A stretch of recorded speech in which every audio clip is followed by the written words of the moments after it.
Now, it's not necessary that I may start from SA 200 first, okay?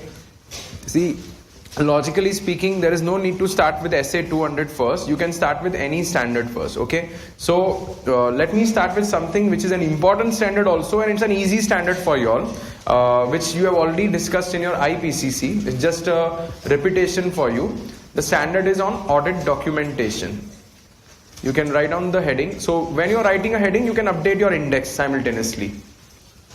And in the index, give page number also on which page you're writing. So we are not going to do it in order. We will follow our order, own order. Easy to difficult. SA 230 is on audit documentation. Now, what is an examiner expecting you to write in this standard and how to understand? First of all, forget examiner, how to understand this standard. Let me start with audit documentation. See, in the world of technology, we may reach heights in technology. We may follow everything on computers. We may do everything we may save our data on computers. But still, one thing is always going to be with us, and that is called as papers. We will definitely require, as a chartered accountant, you always will work on papers. Okay, now you may work on electronic papers also, but you will still be having some or the other data on papers. Or you may later on make it electronic, but first the data is available in the paper form. So if I'm asking you a very simple question, what is audit documentation? Audit documentation is nothing, but these are the working papers of an auditor. Okay, audit documentations are nothing, but these are the working papers of an auditor. Now, when I'm saying working papers of an auditor, and you have to listen to my explanation also, though you're doing multitasking of writing, but listen to what I'm saying. Working papers of an auditor. Do you know that whenever you would have gone to your client's place, you would have always, got so many working papers from the clients. Sometimes the client gives you the working papers to check. Sometimes you make your own working papers. I'll give you some examples. Auditors, they may normally obtain working papers from clients. Or sometimes they may even prepare their own working papers. Both way it is possible. Now, if you are starting an audit of a company may normally first give you its memorandum copy, its articles copy, just to see whether you have understood the name of the company, the nature of business of the company, where is the regional office of the company located, and so on. So you may obtain certain working papers like copies of memorandum, copies of articles of association. You may do an audit of a trust where you may obtain a trust deed. You may do audit of a partnership firm where you may obtain a partnership deed. These are some constitutional documents which the organization is going to provide you. So that is why I've written here this word obtain. Some working papers the auditor may also prepare by himself. Like what type of working papers he can prepare? He can prepare working papers like you may calculate tax for your client. If a client knows to calculate tax, why he will hire an auditor? Okay, so that is the most important task which auditors do. They calculate taxation for their client. So tax calculation. Sometimes the client may ask you to calculate depreciation also for them. And then if he has calculated, then you may cross verify with your own calculations. Sometimes you may also make some provision entries for your client. So you may calculate provisions. Okay, on various things you have to create provisions. You may calculate that. Or you may cross verify with your client's provisions. Okay, these are some papers which you are preparing. This is what the client has given you. No matter whether you prepare or whether client gives you, no matter who prepares it, ultimately a working paper should be always kept in a working paper file. This is very important. Okay, auditor should always keep his working paper in a working paper file. Now when I'm saying he's keeping his working papers in a working paper file, that means he should keep his working papers in a safe custody. So that later on, suppose if the need arises to obtain working papers, you can immediately retrieve them. Something what is important here is retrieval of working papers. You should be in a position to retrieve them as and when the need arises. And I'm telling you honestly, it's not necessary that the year in which you preserve them, in that year only somebody wants working papers. An authority may ask some working papers from an auditor, maybe say after a certain number of years. Do you know that here Institute of Chartered Accountants of India, ICAI says, ICAI has formed an expert advisory committee on this. There is a committee which is called as Expert Advisory Committee. Sir, what is the role of this committee? Basically, this committee deals into what? This committee deals into providing expert advices, suggestions, how to improve the systems, for auditors. Now, suppose if I'm saying, what is this expert advisory committee going to do? This expert advisory committee, firstly, it comprises of chartered accountants, all experienced chartered accountants having 5 years, 10 years, 15 years experience. They say that according to ICAI's expert advisory committee, every auditor should keep his working papers at least for a period of 7 years. Okay, working papers should not only be maintained in a file, but they should also be preserved in the file. Okay, it's very important. You have to preserve your working papers, because in future, how will you justify what work you had done for your clients? It's only because of what? Preserving the working papers. So working papers should always be prepared. They should be kept in a file which is called as working paper file in a safe custody, so that they can be easily retrieved. And as per the expert advisory committee norm, you have to keep your working papers for a minimum period of 7 years.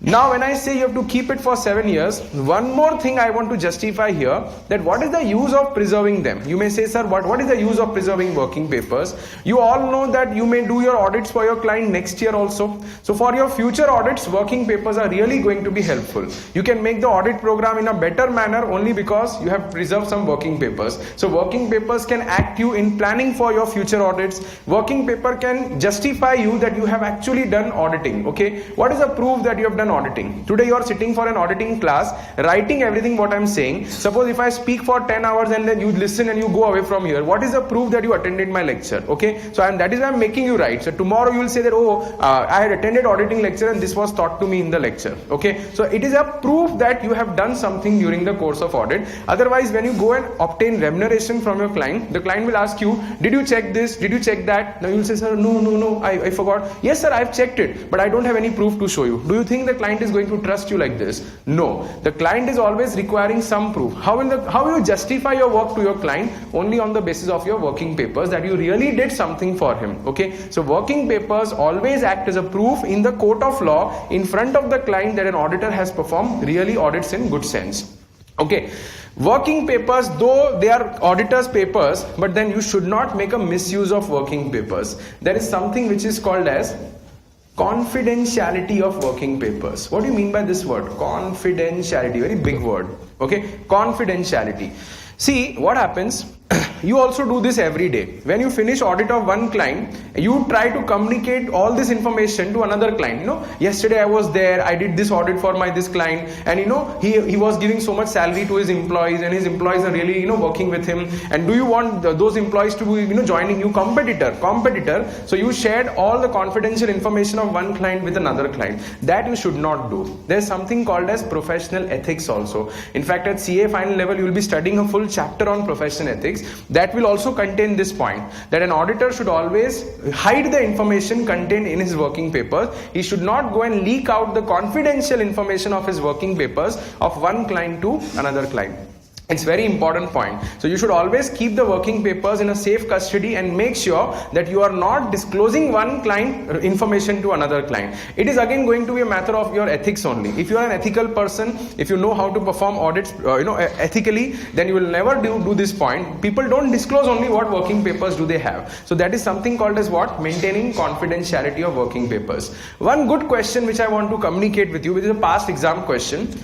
Suppose the rule is that you have to prepare working papers and preserve them for 7 years. Okay, but suppose if the need arises to have working papers for a greater than 7 years period, is it okay if you preserve it for 7 years only? That means suppose if the law requires you to keep working papers for 9 years and you kept it only for 7 years and then you destroyed them. Okay, now the law is asking you to keep it for 9 years and you destroyed them. You said, no, I preserved for 7 years. That time you never told me anything, and now suddenly you can't come and ask me for higher period of more than 7 years. So what is the answer to this question? The answer is that if an auditor comes to know that there is a need arising to preserve a working paper for a longer than 7 years period, then he should keep those working papers. You have to keep it. You have to preserve it. It does not mean that you should destroy it just because the standard says that after 7 years you can throw them them out. If there is a need to keep it for a higher period of time, maybe some matters can be discussed after 10 years audits are completed. Okay, so that time you have to show your working papers to your another auditor or maybe to an authority. For that a higher period is always justifiable. So whenever you are making working papers, make sure that though you are supposed to keep it for 7 years, but it is not at all necessary to keep it only for 7 years. You can keep it for a longer period also if the need arises. Very important point this is, so many people, what they do after 7 years, they feel that now nothing is going to take. Suppose if you are unknown, if it was unknown to you for 7 years, you kept it, nothing was known to you, then it is okay. But then law always looks evidence. There is a in Hindi we say कानून की आंखों पे पट्टी होती है. There is a not tied on in the eyes of law is not only going to ask for some evidence from you. It only requires evidence, proof. So what is the proof that you have kept the working papers? That time you have to produce the evidence in front of law. So if they ask you to keep working papers for a longer than 7 years period, you must preserve them for longer than 7 years also. That is what the standard is. It is not written in the standard, but technically a question can come on this point. So that time you should know that it is always advisable to keep it for a higher period number of years if the need arises. Of course, if need is not there, you may throw it, but then you should not throw it after 1 or 2 years. You have to preserve it for at least 7 years period. That also you have to remember. Let me tell you one more point here, that when you're making your working papers, see, after all you will become CA and you will also have some articles working with you. If you're a practicing chartered accountant, you will hire some articles with you. That time, how much article is efficiently working? Your principal would have come and seen your working papers if he is interested. Okay, first of all, the principal should be interested. So if your principal is interested, he will definitely come and see how my articles are working. So the efficiency of the article can also be known from the working papers that he prepares, so that the principal can give him some feedback. I am telling you, the articleship days are the golden days of your CA. You may find miserable, 3 years we have to struggle under one person. Nothing like that. You get to learn a lot from him. And of course, if you are working efficiently, how will you prove out your efficiency? Through your working papers only. And if you are a little inefficient person, or maybe you are not come up to the mark, he may even give you some feedbacks based on your working papers. So these are the prime reasons why auditors have to make their working papers and keep them for such a long period. Deloitte's, KPMG, Ernst & Young, PwC, the big fours of India, they consider it as a matter of quality.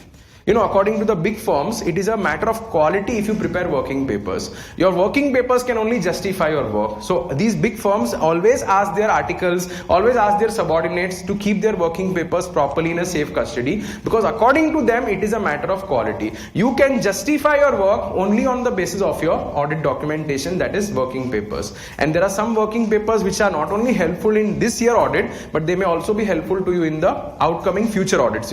That time you will not start for hunting working papers. You have to keep it in a safe custody. So it is a matter of quality for an auditor to prepare working papers, and not only to prepare them but also to preserve them. Have you understood or not? These are all the points which I just now explained you, which I wrote in the bullet form. This you have to write in exam if you get a question on audit documentation. And our answer that we will be preparing will be in such a manner that whatever question they ask, all the points are covered in that. Okay, so that's how you have to present it in 5 marks question, max 5 or 6 marks question. This is how you're supposed to write. Have you understood or not? Shall I dictate these points fast? Please write down. Some I'll dictate, some I'll show it to you directly on the projector so you can see the presentation that time. Yeah, you can write down the heading, working papers. What is the main heading? Audit documentation. So point number 1, first write in point form. First point, audit documentation means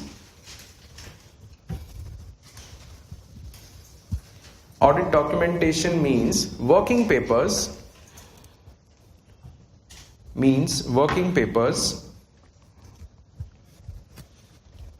which are prepared by an auditor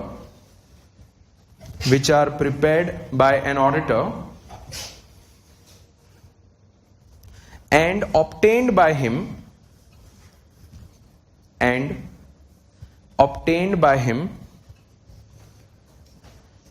in connection with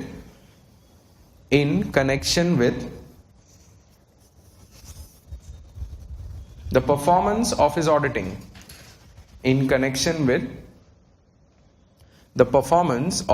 auditing.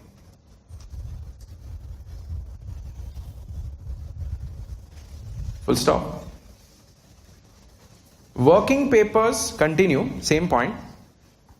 Working papers ensure that audits are conducted.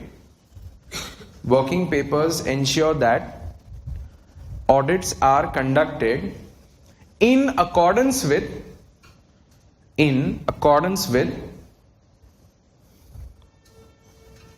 the standards on auditing. In accordance with the standards on auditing.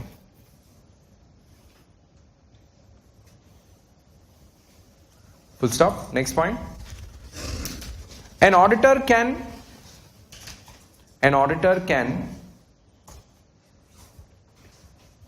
obtain working papers. An auditor can obtain working papers from his client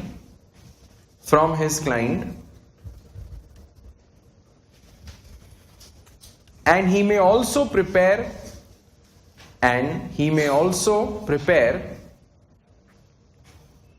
his own working papers. He may also prepare his own working papers. Full stop. Working papers, continue. Working papers will act as a proof. Working papers will act as a proof in the court of law.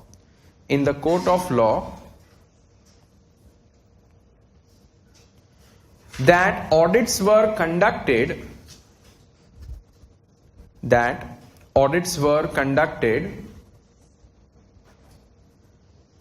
in accordance with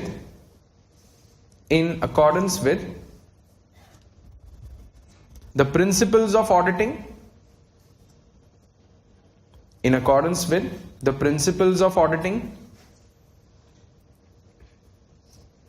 And it will safeguard the interest of auditor. It will safeguard the interest of auditor.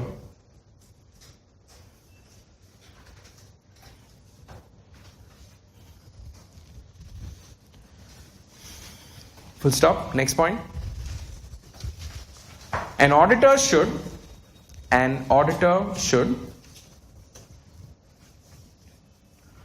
always keep his working papers. An auditor should always keep his working papers in a separate working paper file. In a separate working paper file in a safe custody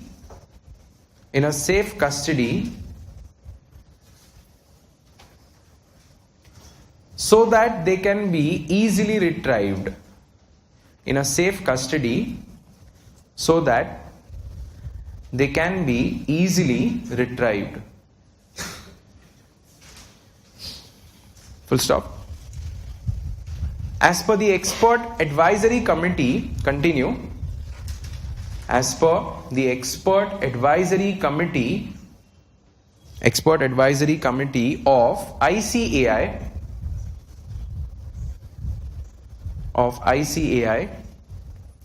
auditors are required to preserve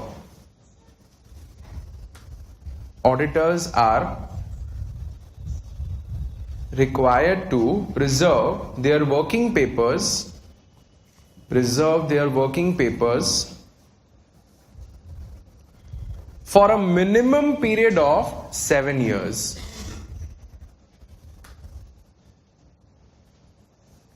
For a minimum period of 7 years, though they may be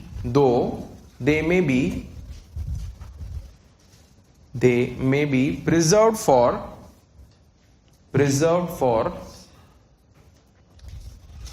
a higher period if the need arises.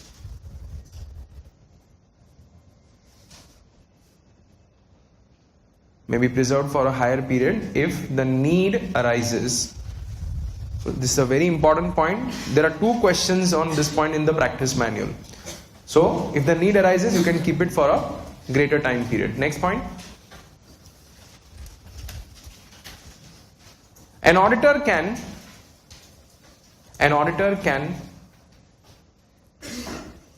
be called as the owner of working papers. An auditor can be called as the owner of working papers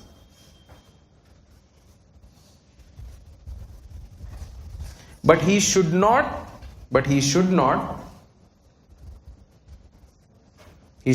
misuse the confidential information. He should not misuse the confidential information which is contained in the working papers. He should not misuse the confidential information which is contained in the working papers. Full stop. Continue. An auditor should always try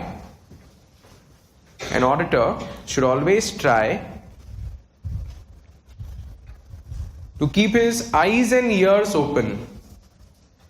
Auditor should always try to keep his eyes and ears open, but his mouth shut.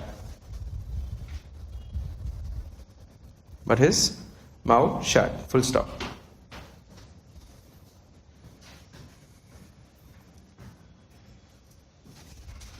Have you understood? This is how you have to present your answer in exam. Very simple. All the points also covered, and examiner will understand and he'll give you marks for it. Is it clear? Write the correct number and the name also. Likewise, you can just read how I am giving you the notes. This is how I will be giving you notes for every chapter, not only for auditing standards but for every chapter. And then you have to go home and read my textbook simultaneously. Tomorrow or day after you will get it. Read it simultaneously.